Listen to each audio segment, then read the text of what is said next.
मधल्या काळात मुख्यमंत्री 5 दिवस गायब होते। एका जागेसाठी शिंदेंनी 5 जणांचे बळी दिले। ज्यांनी साथ दिली त्यांनाच आता घात त्यांचा केलाय। आदित्य ठाकरेंचं हे मुख्यमंत्री शिंदेंवर टीकास्त्र आहे।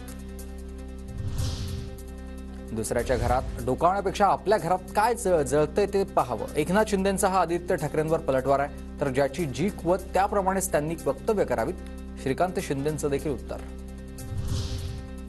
मी उंटावरून शेळा हाकत नाही, जनतेच्या कामासाठी फील्डवर जावं लागतं। एकनाथ शिंदेंचं नाव न घेता उद्धव ठाकरेंवर हे टीकास्त्र।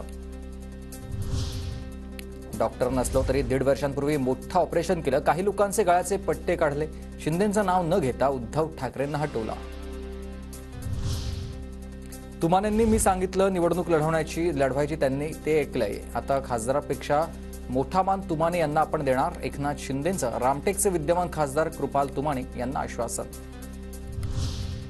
मुंगेरी लालपेक्षा भयंकर स्वप्न राऊतांना पडतात, राणेंना जेलमध्ये टाकू या राऊतांच्या वक्तव्यावरून गिरीश महाजनांनी केली टोलेबाजी। गिरीश महाजन स्वतःच मुंगेरी लाल आहेत, त्यांना जागा दाखवण्यासाठीच आम्ही जळगावची जागा लढतोय।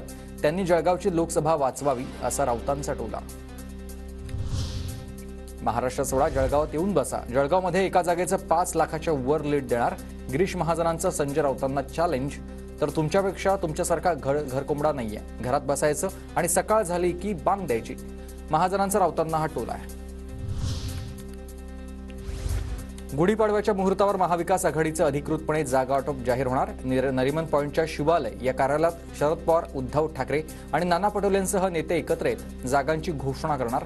काही जागांचं आधीच वाटप, मात्र एकत्रित घोषणा गुढीपाडव्याला होणार।